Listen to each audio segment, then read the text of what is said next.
ಬಗೆದಷ್ಟು ಅಚ್ಚರಿಗಳು ಬಯಲಾಗೋ ಈ ಭೂಮಿಯ ಮೇಲೆ ಏನ್ ಬೇಕಾದ್ರೂ ನಡೆಯಬಹುದು. ಇಂತಹ ಮಾತುಗಳಿಗೆ ಉದಾಹರಣೆ ಎಂಬಂತೆ ಆ ಗ್ರಾಮದಲ್ಲಿ ಎದುರಾಗಿರುವಂತಹ ವಿಚಿತ್ರವೇ ಸಾಕ್ಷಿಯಾಗಿದೆ. ಅಂತಹ ವಿಚಿತ್ರದಿಂದ ಎದುರಾಗುತ್ತಿರುವ ಭಯವೇ ಸಾಕ್ಷಿಯಾಗಿದೆ. ಅಂತಹ ಭಯಾನಕ ಸಾಕ್ಷಿಗಳೇ ನಮ್ಮ ಇಂದಿನ ಹಿಗು ಉಂಟೆ.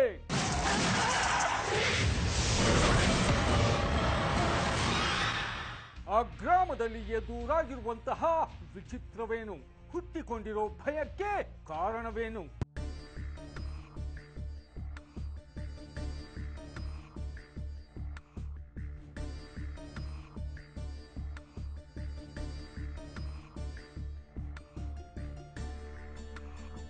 ಸುಮಾರು 600 ಕುಟುಂಬಗಳಿರುವ ಈ ಗ್ರಾಮ ಬಳ್ಳಾರಿ ಜಿಲ್ಲೆ ಹೂವಿನ ಹಡಗಲಿ ತಾಲೂಕಿನ ಹಿರೇಕೊಳಚಿ ಗ್ರಾಮ. ಈ ಗ್ರಾಮದ ಜನರಿಗೆ ಏಕಾಏಕಿ ಒಂದು ವಿಚಿತ್ರ ಎದುರಾಯಿತು. ಅಂತಹ ವಿಚಿತ್ರವು ಜನರಲ್ಲಿ ಆತಂಕವನ್ನ ಉಂಟು ಮಾಡಿತು, ಭಯವನ್ನ ಉಂಟು ಮಾಡಿತು.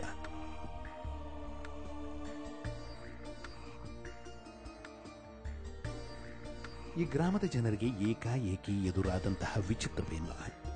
ಆವರಿಸಿರುವಂತಹ ಭಯಕ್ಕೆ ಕಾರಣವೇನೆಂಬ ಪ್ರಶ್ನೆಗಳಿಗೆ ಸಿಗುವಂತಹ ಉತ್ತರ ಈ ಗ್ರಾಮದ ಓರ್ವರಿಗೆ ಸೇರಿದ ಒಂದು ಜಮೀನು.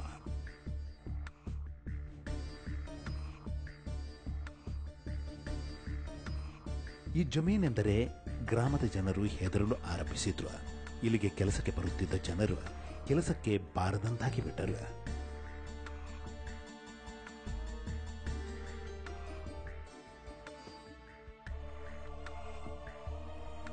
ಈ ಜಮೀನೆಂದರೆ ಗ್ರಾಮಸ್ಥರು ಹೆದರಲು ಕಾರಣವೇನೆಂಬ ಪ್ರಶ್ನೆಗಳಿಗೆ ಸಿಗುವಂತಹ ಉತ್ತರ ಆ ವ್ಯಕ್ತಿಯ ಸಾವು.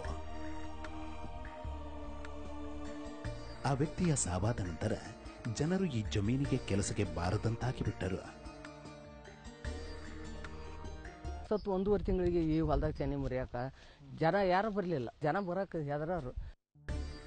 ಆ ವ್ಯಕ್ತಿಯ ಸಾವಾದ ನಂತರ ಗ್ರಾಮಸ್ಥರು ಈ ಜಮೀನಿನ ಕಡೆ ಯಾವ ಕಾರಣಕ್ಕೆ ಬಾರದಂತಾದರು, ಯಾವ ಕಾರಣಕ್ಕಾಗಿ ಹೆದರಲು ಆರಂಭಿಸಿದ್ರು?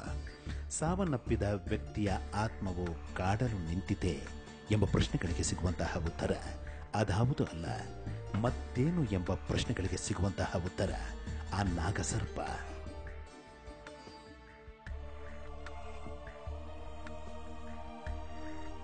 ಈ ಜಮೀನೆಂದರೆ ಗ್ರಾಮಸ್ಥರು ಹೆದರೋದಕ್ಕೆ ಕಾರಣ ಏನು ಅಂದ್ರೆ ಈ ಜಮೀನಿನಲ್ಲಿ ಒಂದು ನಾಗಸರ್ಪ.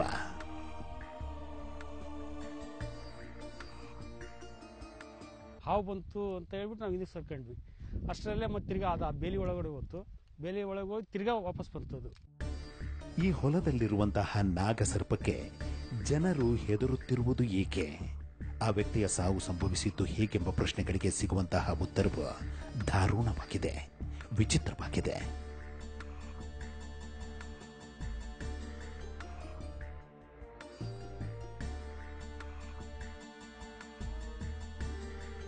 ಈ ಹಿರೇಕೊಳಚಿ ಗ್ರಾಮದ ನಿವಾಸಿಗಳಾದ ದುಂಡಿ ಈರಮ್ಮನವರು ತಮ್ಮ 2ನೇ ಮಗ ದುಂಡಿ ಕುಮಾರ್ಗೆ ಮದುವೆ ಮಾಡಿದ್ರು. ಮದುವೆಯಾದ ನಂತರ ಮನೆಯಲ್ಲಿ ಸಂತಸ ಹೆಚ್ಚಿತು. ಇನ್ನು ದುಂಡಿ ಕುಮಾರ್ರವರ ಅಣ್ಣ ಶಾಲೆಯಲ್ಲಿ ಶಿಕ್ಷಕರಾಗಿ ಕಾರ್ಯನಿರ್ವಹಿಸುತ್ತಿರುವ ಕಾರಣ ವ್ಯವಸಾಯದ ಎಲ್ಲಾ ಕೆಲಸಗಳನ್ನ ಕುಮಾರ್ರವರೇ ನೋಡಿಕೊಳ್ಳುತ್ತಿದ್ದರೆಂಬ ಮಾತು ತಾಯಿ ದುಂಡಿ ಈರಮ್ಮನವರದ್ದು. ಹೊಲದಾಗೆಲ್ಲ ಕೆಲಸ ಅವಂದ ಜಾಸ್ತಿ ಮಾಡ್ತಿದ್ದು. ನಾವೇನು ಯಾವಾಗ ಬಂದ್ವಿ ಯಾವಾಗ ಹೋದ್ವಿ ಅನ್ನಂಗೆ ಇದ್ವಿ. ಅವನಿಗೆ ಈ ಹೊಲದ್ದು ಭಾಳ ಕಾಳಜಿ ಇತ್ತು. ರಾತ್ರಿ 7 ಗಂಟೆಗೆ ಮನೆಗೆ ಬರ್ತಿದ್ದ ಅವನು. ಬೆಳಗ್ಗೆ ಬಂದ್ರೆ ಮನೆ ಹತ್ರ ಯಾವಾಗ ಊಟಕ್ಕಷ್ಟ ಬರ್ತಿದ್ದ ಅವನು. ಮತ್ತೊಂದು 5 ನಿಮಿಷ ಕೂಡ ಮನೆ ನಿಂದಿರ್ತಿದ್ದಲ್ರಿ ಅವನು. ಮದುವೆ ಆದ್ರೂ ಅಷ್ಟೇ ಇದ್ದ, ಮುಂಚೆಗನ ಅಷ್ಟೇ ಇದ್ದ ಅವನು. ಮನೆಯ ಹಾಗೂ ವ್ಯವಸಾಯದ ಎಲ್ಲ ಜವಾಬ್ದಾರಿಯನ್ನ ಹೊತ್ತು ಶ್ರದ್ಧೆಯಿಂದ ಕೆಲಸ ಮಾಡುತ್ತಿದ್ದ ದುಂಡಿ ಕುಮಾರ್ರಿಂದಾಗಿ ಇಡೀ ಕುಟುಂಬವು ಅಭಿವೃದ್ಧಿಯನ್ನ ಕಾಣಲಾರಂಭಿಸಿತು. ಈ ನಡುವೆ ದುಂಡಿ ಕುಮಾರ್ ಜಮೀನಿನಲ್ಲಿದ್ದ ಬತ್ತಿ ಹೋಗಿದ್ದ ಹಳೆ ಬಾವಿಯನ್ನ ಮುಚ್ಚಿಬಿಡಲು ಯೋಚಿಸುತ್ತಾರೆ.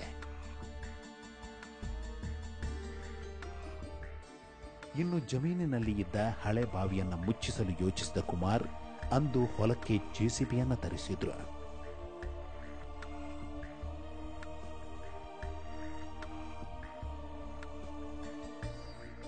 ಇನ್ನು ಜೆಸಿಬಿಯನ್ನ ತರಿಸಿದ ಕುಮಾರ್ ಮಾವಿನ ಮರದ ಬಳಿಯಿದ್ದ ಒಡ್ಡಿನಿಂದ ಮಣ್ಣನ್ನು ತೆಗೆದು ಬಾವಿಗೆ ಹಾಕಿಸಲು ಮುಂದಾದರು. ಒಡ್ಡಿನ ಮೇಲೆ ಒಂದು ಸಣ್ಣ ಹುತ್ತವಿದ್ದು ಅದನ್ನು ಸಹ ತೆಗೆಸಿಬಿಡಲು ಪ್ಲಾನ್ ಮಾಡಿದ್ರು ಕುಮಾರ್.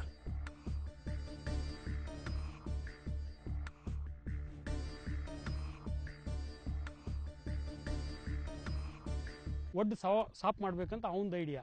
ಅವನು ಇದು ಹುತ್ತ ಕೆಡಿಸ್ಬೇಡಲ್ಲೇ ಕುಮಾರ ಅಂತ ಹೇಳಿದೆ. ಅಲ್ಲಿ ಗಳೆ ಆಡೋದಿಲ್ಲ ಅಣ್ಣ ಅಲ್ಲಿ, ಅದಕ್ಕೋಸ್ಕರ ಆ ಹುತ್ತ ಬೇಡ ಇನ್ನು ತೆಗಿಸ್ಬಿಡೋಣ ಅಂತ ಅವನು ಹೇಳ್ತಾ ಇದ್ದ. ಆದರೂ ಮತ್ತೆ ಬಿಡು ಅವನಿಗೆ ಏನು ಅನುಕೂಲ ಆಗಲಿ ಅಂತೇಳಿ ನಾನು ಆಯ್ತು ಬಿಡಪ್ಪ ನಿನ್ನ ಅನುಕೂಲ ತೆಗೆಸು ಅಂತ ಹೇಳಿದ್ವಿ.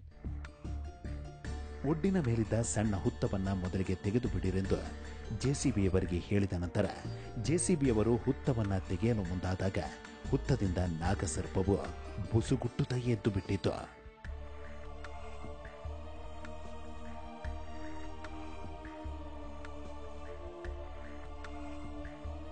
ಹುತ್ತದಿಂದ ಬುಸುಗುಡುತ್ತಾ ಎದ್ದ ನಾಗಸರ್ಪಕ್ಕೆ ಅಲ್ಲಿಗಾಗಲೇ ಪೆಟ್ಟು ಬಿದ್ದಿತ್ತು. ಅರೆಬರೆ ಜೀವವಾಗಿತ್ತು. ಅದು ಬೇಲಿಯ ಕಡೆ ನುಗ್ಗಿ ಬಿಟ್ಟಿತೆಂಬ ಮಾತು ಪ್ರತ್ಯಕ್ಷದರ್ಶಿಗಳಾದ ಕುಮಾರರ ಸಂಬಂಧಿಕರಾದ ಈಶಪ್ಪನವರದ್ದು. ಇದರಲ್ಲಿ ನಾವು ಜೆಸಿಪಿ ಬಾವಿ ಮುಚ್ಚಬೇಕಂತಂದು ಅಲ್ಲಿದ್ದ ಜೆಸಿಪಿ ಕೆಲಸ ಬರಕತ್ತೀವಿ ಸರ್. ಒಂದು ಅರ್ಜುವಾಗಿ ಹೋಯ್ತು ಸರ್. ಜೆಸಿಬಿಯ ಬಕೆಟ್ನಿಂದ ಪೆಟ್ಟು ತಿಂದು ಅರೆ ಬರೆ ಜೀವವಾದ ಸರ್ಪವು ಬೇಲಿಯ ಕಡೆಗೆ ನುಗ್ಗಿಬಿಟ್ಟಿತು. ಆನಂತರ ಮತ್ತೊಂದು ವಿಚಿತ್ರವು ಎದುರಾಯಿತು. ಹಾಗೆ ಎದುರಾದ ವಿಚಿತ್ರವೇ ಮತ್ತೊಂದು ನಾಗಸರ್ಪವು ಆಕ್ರೋಶದಿಂದ ಹೆಡೆ ಎತ್ತಿ ಜೆಸಿಬಿ ಕಡೆಗೆ ಬಂದಿತ್ತು.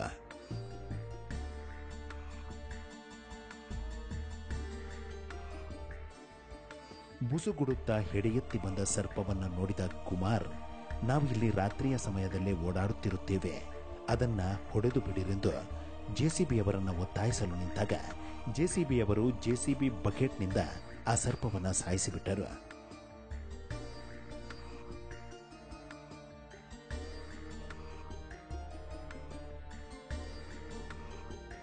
ಮತ್ತೊಂದು ಹಾವು ಜೆಸಿಪಿಲ್ಲಿ ಬರಬೇಕಾದ್ರೆ ಮತ್ತೊಂದು ಹಾವು ಬಂದು ಸರ್. ಅದು ಹಿಂಗೆ ಎಡೆ ಎತ್ತಾಗ ನಾವು ಅದು ಎಲೆ ಅಳ್ಳಾಡಿ ಸರ್ ಅವ್ನು ಜೆಸಿಪಿಯನ್ನು ಹೇಳ್ಬಿಟ್ಟ ಸರ್. ಹೊಡ್ಯಕ್ಕಂತ ಹೇಳ್ದೆ ನನ್ನ ಕೈಲಿ ಆಗಲ್ಲ ಅಂತಂದು ಬೇರೆ ಜನ ಬಂದು ನಮ್ಮ ಹುಡುಗ ನಾನು ಸರ್ ಹೋಗಲಿ ಅದನ್ನ ಹೊಡೆದು ಬಿಡಪ್ಪ ನಾವು ಅಡ್ಡಾಡ್ತೇವೆ ಅಂತ ಹೇಳ್ತಾರೆ. ಅವ್ನು ಹಾವು ಕಡ್ದು ಹುಡುಗ ನಮ್ಮ ಹಳ್ಳಿಯ ಸರ್. ಆಮೇಲೆ ಅದನ್ನೇನು ಮಾಡಿ ಸರ್ ಬಿಡಲಿಲ್ಲ ಸರ್. ಅದು ಹೋಗಿ ಒಂದು ಈಟ ಆಟ ಹೋಗಿ ಮತ್ತೆ ಹಿಂದಕ್ಕೆ ಬಂದು ಸರ್.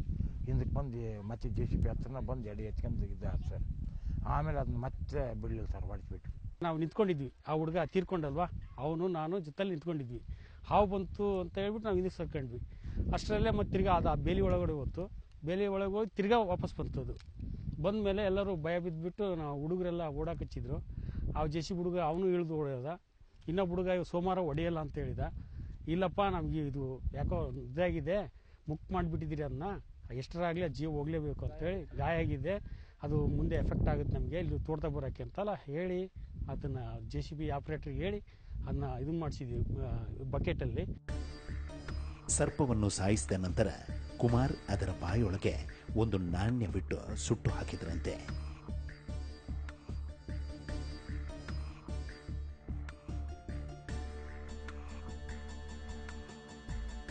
ಹುತ್ತವನ್ನ ಹೊಡೆದು ಹಾವನ್ನ ಹೊಡೆಸಿ ಹಾಕಿದ ನಂತರ ಹಳೆಬಾವಿ ಮುಚ್ಚಿದ ನಂತರ ಕುಮಾರ್ಗೆ ಒಂದು ವಿಚಿತ್ರ ಎದುರಾಗಲು ಆರಂಭಿಸಿತು.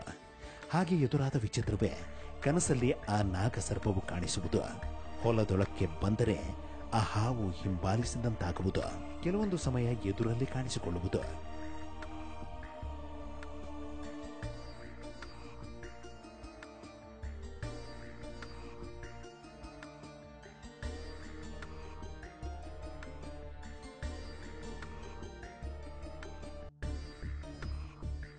ಕನಸಲ್ಲಿ ಕಾಣಿಸಿಕೊಂಡು ಹೊಲದಲ್ಲಿ ಕಾಣಿಸಿಕೊಂಡು ಭಯವನ್ನ ಉಂಟು ಮಾಡಲು ನಿಂತ ಹಾವು ಮಾಡಿದ್ದೇನು? 20 ವರ್ಷಗಳ ಹಿಂದೆ ಅವರು ನುಡಿದಂತಹ ಭವಿಷ್ಯವೇನು? ಇಂದು ಎದುರಾಗಿರುವ ವಿಚಿತ್ರವೇನು?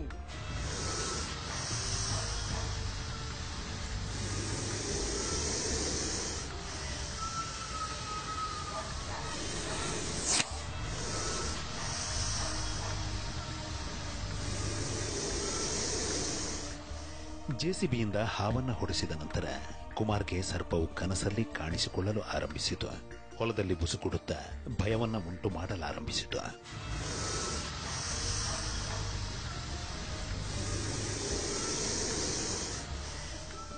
ಅಂತ ಸರ್ ಅದು ಹಣ ಅವತ್ತು ಹಾವು ಹೊಡೆದ್ಬಿಟ್ಟಿವಲ್ಲ ಅದು ತುಂಬ ಕಾಣಿಸ್ಕೊಳ್ತೈತೆ ಆಚೆ ಈಚೆ ಇಲ್ಲಿರೋದು ತೋಟದೊಳಗೆ ಹೋದೆ ಅಂತದ ಅವ್ನು ಭಯ ಬೀಳ್ತಿದ್ದಿಲ್ಲ ಎಂದು ತೋಟದಾಗ ಬಂದರೆ ನಾವರ ಭಯ ಬೀಳ್ತೀವಿ. ನಾನು ಅದು ಹಂಗಾದ್ಮೇಲೆ ಈ ತೋಟಕ್ಕೆ ಬರೋದು ಬಿಟ್ಬಿಟ್ಟಿದ್ವಿ. ಯಾಕೆಂದರೆ ಅದು ಸ್ವಲ್ಪ ಇದಾಗಿತ್ತಲ್ವ, ಯಾಕೆ ಬೇಕು ಅದು ದೋಷ 12 ವರ್ಷ ಅಂತಾರೆ ಹಾಗಾಗಿ ಅದಕ್ಕೆ ಬೇಡ ಅಂತ ನಾವು ಬರ್ತಿದ್ದಿಲ್ಲ. ಪ್ರತಿ ಬಾರಿ ಹೊಲಕ್ಕೆ ಬಂದಾಗಲೂ ಬರೀ ಹಾವಿನ ಶಬ್ದವೇ. ಕುಮಾರ್ ಹೆದರಲಿಲ್ಲ. ಅದೇನು ಮಾಡುತ್ತೆ ಅಂತ ಹೇಳಿ ಹೊಲದಲ್ಲಿ ಕೆಲಸ ಮಾಡಲು ನಿಂತರು. ಹಾಗೆ ಕೆಲ ತಿಂಗಳು ಕಳೆದ ನಂತರ ನಾಗಸರ್ಪವು ತನ್ನ ದ್ವೇಷವನ್ನು ತೀರಿಸಿಕೊಂಡು ಬಿಟ್ಟಿತು. ನಾಗರ ಸರ್ಪವು ಹೊಲದಲ್ಲಿ ಕೆಲಸ ಮಾಡಲು ನಿಂತ ಕುಮಾರ್ಗೆ ಕಚ್ಚಿಬಿಟ್ಟಿತು.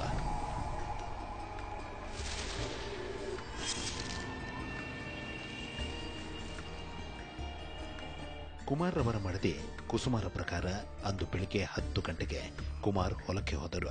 ಕಟ್ಟಿಗೆ ಕಡಿಯುವಾಗ ಹೊಂಚು ಹಾಕುತ್ತಿದ್ದ ನಾಗಸರ್ಪವು ಕಚ್ಚಿಬಿಟ್ಟಿತು.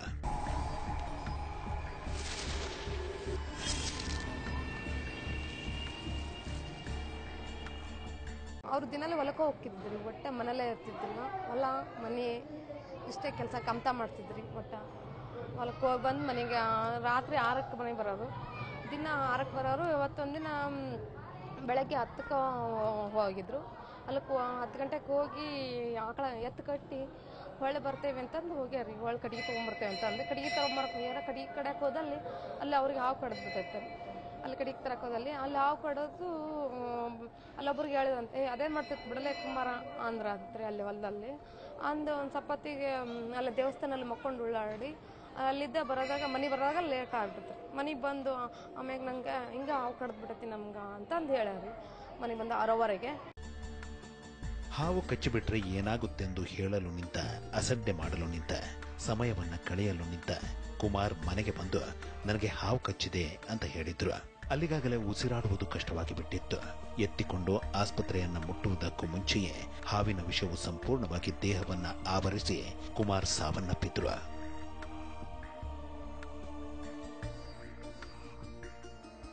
ನನಗೆ ಹಾವು ಕಡ್ದೈತಿ. ಅವನು ಬಂದು ನಾನು ಹೊಲ್ದಾಗದ್ದ ಬಂದು ಕುಂತಿದ್ದೆ, ಬೇರೆ ಹೊಲಕ್ಕೆ ಹೋಗಿದ್ದೆ. ಕುಂತಾಗ ಏನಾಯ್ತು, ಯಾರ ಮಾತಾಡ್ತಾ ನೋಡಿದೆ. ಬಂದು ಏನಪ್ಪ ಅಂದೆ. ನನಗೆ ಹಾವು ಕಡ್ದೈತೆ. ಎಂಥ ಹಾವು ಅದಿ? ನಾನು ನೋಡಿಲ್ಲ. ಆಗಿಂದಾಗೆ ನಾವು ಆಸ್ಪತ್ರೆಗೆ ತಗೊಂಡು ಅಲ್ಲಿ ಅರ್ಧ ದಾರಿಗೆ ಹೋಗತ್ಲೆ ಹೋಗಿ. ಇನ್ನು ಈ ಹೊಲದಲ್ಲಿ ಹಾವಿನ ಆಕ್ರೋಶವು ಆರಂಭವಾದ ನಂತರ, ಅಂತಹ ಆಕ್ರೋಶದಿಂದ ಕುಮಾರ್ ಸಾವನ್ನಪ್ಪಿದ ನಂತರ, ಜೊತೆಗೆ ಈ ಹೊಲದಲ್ಲಿ ಮತ್ತೆ ಮತ್ತೆ ಸರ್ಪವು ಬುಸುಗುಟ್ಟುತ್ತಾ ಓಡಾಡಲು ಆರಂಭಿಸಿದ ನಂತರ ಈ ಜಮೀನಿಗೆ ಕೆಲಸಕ್ಕೆ ಜನರು ಬಾರದಂತಾದರು.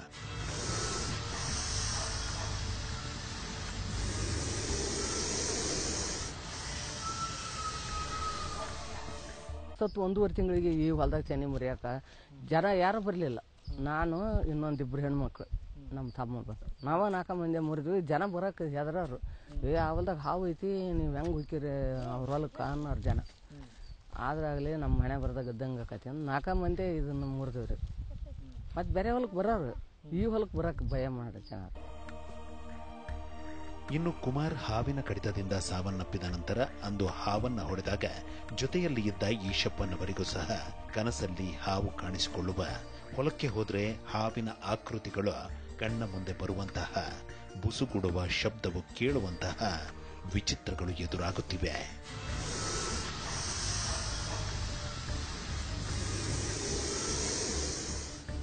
ಈಗ ನಮಗೆ ಕನಸಿನಾಗ ಒಂದು ಮನೆ ಸುಮ್ಮನೆ ಹೊಲದಾಗ ಅಡ್ಡಾಡ್ದಂಗೆ ಅದು ಅವ ಆದ್ದಂಗೆ ನಮಗೆ ಕನಸಿನಾಗ ಹಾವು ಕಾಣ್ತದೆ. ಏನು ಸರ್, ಸುಮ್ಮನೆ ಹೊಲದಾಗ ಅಡ್ಡಾಡ್ತಾವೆ. ಬರಬೇಕಾದ್ರೆ ಮುಂದೆ ಹೋಗೋದು, ಹಂಗೆ ಹೋಗೋದು, ಹಿಂಗೆ ಹೋಗೋದು, ಹಂಗೆ ಕಾಣ್ತದೆ ಸರ್. ಹಾಂ, ಅಡ್ಡಾಡ್ತಂದ್ರೆ ಇರುತ್ತೆ, ಕಾಣ್ತದೆ ಸರ್. ಇಲ್ಲಿ ಹೋದ್ರೆ ಅಲ್ಲಿ ಹೋಗೋದು, ಅಲ್ಲಿ ಹೋದ್ರೆ ಅಲ್ಲಿ ಕಾಣೋದು. ಒಟ್ಟು ಅದ ಹಾವು ಅಂತ ಅಲ್ಲ ಸರ್, ಒಟ್ಟು ಹಾವಿನ ಆಕೃತಿ ನಮಗೆ ಕಾಣ್ತದೆ ಸರ್. ಇನ್ನು ಹಾವಿನ ಕಡಿತದಿಂದ ಮಗ ಸಾವನ್ನಪ್ಪಿದ ನಂತರ ಹಾವಿನ ಭಯದಿಂದ ಯಾರು ಬಾರದಂತಾದ ಈ ಹೊಲದಲ್ಲಿ ಮತ್ತೊಂದು ವಿಚಿತ್ರವು ಎದುರಾಗಿದೆ.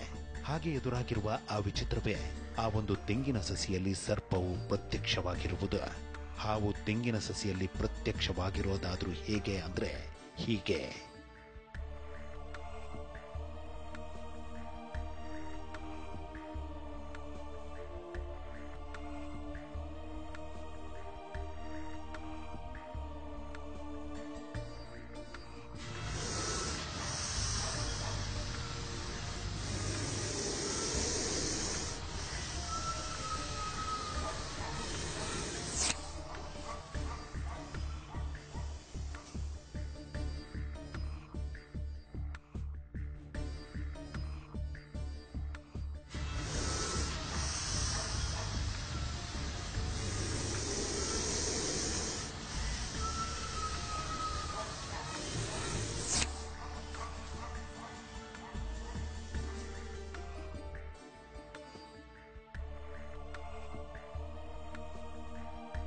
ತೆಂಗಿನ ಸಸಿಯಲ್ಲಿ ಹಾವಿನಾಕೃತಿ ಮೂಡಿರುವ ಸಂಗತಿ ಇಡೀ ಕುಟುಂಬಕ್ಕೆ ಮತ್ತಷ್ಟು ಆತಂಕವನ್ನ ತಂದೊಡ್ಡಿತು.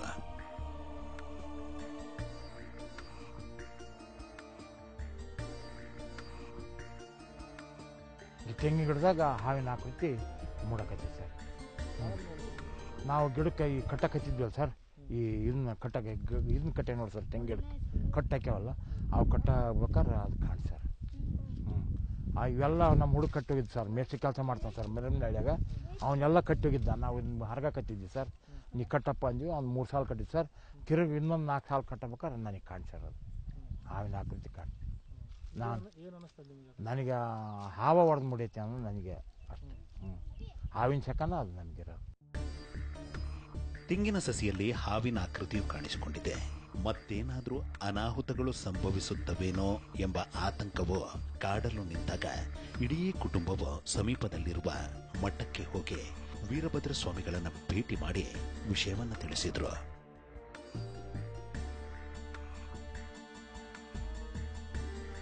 ವೀರಭದ್ರ ಸ್ವಾಮಿಗಳು ಇಲ್ಲಿಗೆ ಬಂದು ತೆಂಗಿನ ಸಸಿಯಲ್ಲಿ ಸರ್ಪಾಕೃತಿಯನ್ನ ನೋಡಿದ ನಂತರ ಒಂದು ಸಲಹೆಯನ್ನ ನೀಡಿದ್ದಾರೆ.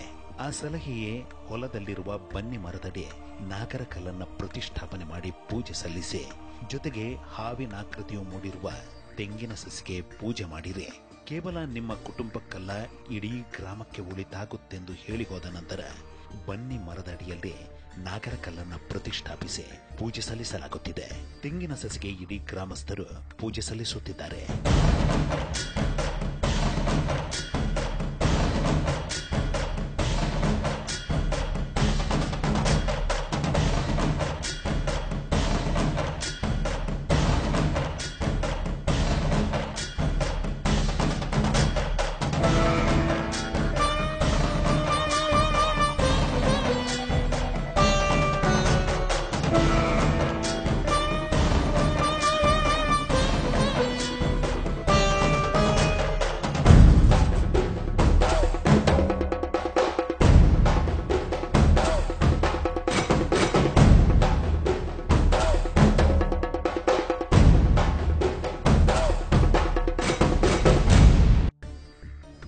ಹೊಲದಲ್ಲಿ ನಾಗರ ಕಲ್ಲಿಗೆ ಪೂಜೆ ಸಲ್ಲಿಸಲು ಆರಂಭಿಸಿದ ನಂತರ ಹಾವಿನ ಆಕೃತಿಯು ಮೂಡಿರುವ ತೆಂಗಿನ ಸಸಿಗೆ ಪೂಜೆ ಸಲ್ಲಿಸಲು ಆರಂಭಿಸಿದ ನಂತರ ಒಂದು ಅಚ್ಚರಿಯು ಎದುರಾಗಿದೆ.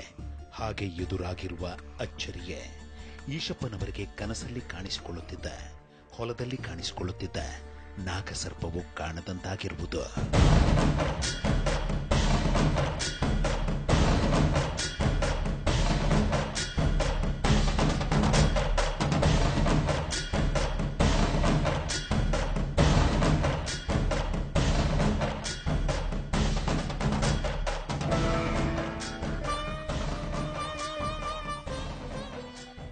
ಇಲ್ಲಿ ಎಂತಹ ಚಕಿತವು ಬೇಕಾದರೂ ಎದುರಾಗಬಹುದೆಂಬ ಮಾತಿಗೆ ಬಳ್ಳಾರಿ ಜಿಲ್ಲೆಯ ಹಿರೇಕೊಳಚಿ ಗ್ರಾಮದ ಹೊಲದಲ್ಲಿ ಎದುರಾಗಿರುವಂತಹ ವಿಚಿತ್ರವೇ ಸಾಕ್ಷಿಯಾಗಿದೆ, ಅಚ್ಚರಿಯೇ ಸಾಕ್ಷಿಯಾಗಿದೆ. ಇಂತಹ ಹಲವು ಸಂಗತಿಗಳ ನಡುವೆ ನಮ್ಮನ್ನ ಕಾಡುವಂತಹ ಕಟ್ಟ ಕಡೆಯ ಪ್ರಶ್ನೆ ಹೀಗೂ ಉಂಟೆ.